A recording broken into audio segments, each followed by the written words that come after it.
What's up, guys? I'm gonna do a video UFC 94 review.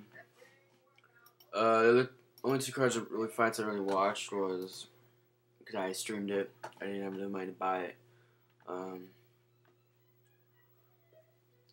Is George St. Pierre versus BJ Penn and Lito Machida. So I'm just gonna discuss that, but everything else was basically a decision. I think the biggest upset of the night was John Jones versus Stephen Bonner. That was definitely a big upset. I'm gonna start with Lito Machida. Basically, it was slow at first, in my opinion, and then after a while, Silva just kept on stalking him. Just kept on going from him. Basically, Machida takes him to the ground for a little bit. Basically, Silva gets out, you get in the corner, and the next thing you know, 1 second before the bell rings, Silva gets knocked out cold. That's all you can really say. He was out pretty bad. I had money. If you see my predictions, I knew Lito Machida was gonna win, but I didn't think by a knockout. I think it just shows that he's going up the ranks now, and I think he should fight the winner between Jardine and Rank, which is going to be interesting. Now I'm never going to pick against Lito Machida ever again. Ever. Alright, now BJ Penn versus George St. Pierre. Very disappointed with BJ Penn, man. He looked like crap. I don't know what he did. I don't know if he trained hard enough or what. I don't know, but he looked like crap. Okay, he gassed the first round. Gas was the first round. First round, I think he did alright. Second round, third round, and fourth round, man, he just... Man, dude, I'm disappointed with BJ, dude. I can understand he got cut. It's the first time I've ever seen him get cut. I think that's the first time he's ever got cut. Basically, George St. Pierre just used a couple jabs and slammed him down and just ground and pound with elbows, and usually elbows, and then get in side control. You try to do like what Matt Hughes did to BJ Penn, how to beat him, but usually BJ Penn just got out of it or tried to, and usually he attempted, rolled out of it. He didn't. And once he did roll out of it, George St. Pierre just beat him while stand up and then took him down again. George St. Pierre looked very good in this fight. He looked very precise with his striking. His striking looked pretty good, very good actually. BJ Penn, man, dude, if you're watching BJ Penn, don't ever go up to 170 ever again. Okay, the extra weight you just cannot handle. He's 13-5 now, one of the best lightweights, not welterweights, lightweights. George St. Pierre has it, dude. He has your number, man. Got you. I'm not gonna lie. I give George St. Pierre credit, but at the same time, I don't know, man. Penn just really needs to stop talking shit, and then, if you talk shit, talk a little bit of shit, and then back it up. And BJ Penn thinks he's gonna kill him and stuff. Looks like George St. Pierre killed him. It was kind of like a big bear fighting like a little kitty cat. That's how it was. George St. Pierre the bear, and then BJ Penn the kitty cat basically his ass for 4.5 rounds. And then in the 4th round, Herb Dean wants the doctor to check it, and then the fight gets stopped due to a cut, and George St. Pierre is doing a victory lap around the cage. Pretty sportsmanship, in my opinion. That's in sportsmanlike, but it's also when sportsman likes to talk about BJ Penn, in other words. BJ Penn saying he's going to kill him. Wow, dude, you got your ass. That's worse than Melvin Gillard against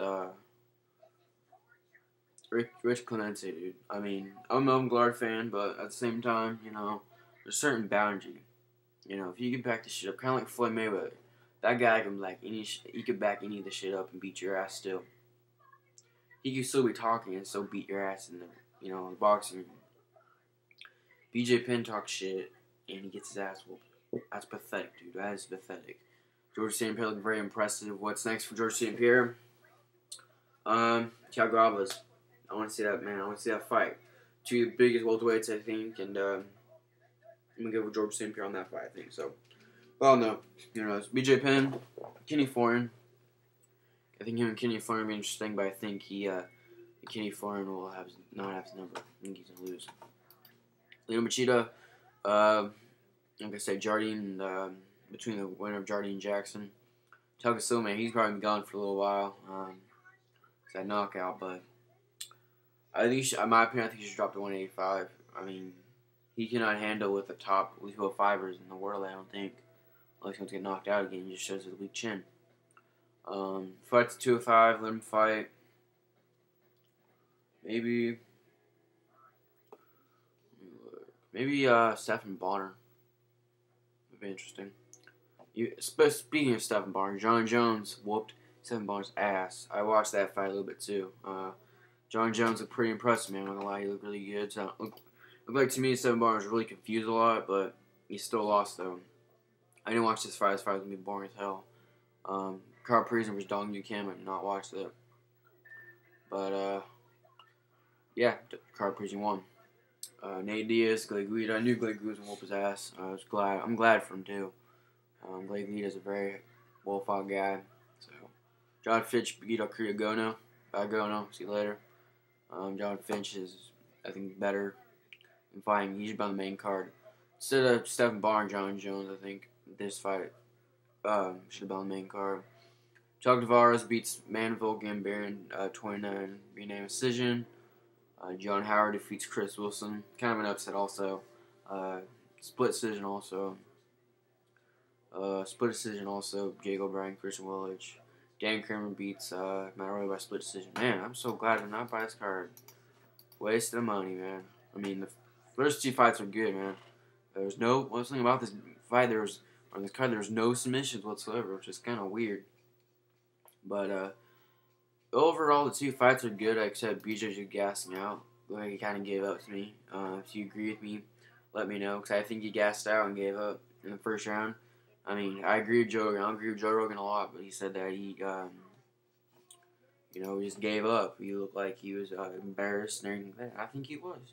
I would be embarrassed too, but at the same time, 170. You're going up to 170 and you're weighing in at 165. That's stupid. You can gain at least 5 more pounds muscle or fat or whatever, and then cut it down, And I'm sure George St. Pierre at the fight, he probably weighed about 180 or 175 or maybe 176 maybe. So definitely think a big weight advantage, but muscular, man. George St. Pierre looked good, man. He looked really good. Still disappointed in BJ Penn though, but he needs to stay at 155. Heck, I even think he'd be better at 145, but I'm not going to say anything about that later, but it's on the video. But like I said, this is definitely just disappointing loss for BJ. Now he's 13-5 now. One of the best lightweights in the world, so not a very good record, but that's alright though. He's a fighter. Win or lose, he comes and fights, so I respect him for fighting. But overall, it's a good card. I watched the 2 main fights the ones I really wanted to watch. I knew the other ones were going to happen, but Chuck Silva, man, he's got a weak chin, dude. He's a man, dude. For a Muay Thai guy that fought in Shooter Box and who was trained Shooter Box and trained American Top Team, he sure has a weak chin, and he's fought a lot, and he spars with a lot of top guys. So maybe him and James Irvin could fight again. I've been hearing James Irvin's dropping 185, which I think would be really interesting, but seriously, man, Lou Machida looked good in this fight. I'm not gonna lie, he looked really good. I'm surprised he knocked him out, though. I mean, I'm sure everyone else is, too. I just picked him to go by decision, so. And I picked BJ Penn to win by submission. That didn't happen, so. Man, dude, I'm disappointed with BJ, man. I really am. Well, get out of here. See you guys later. Peace.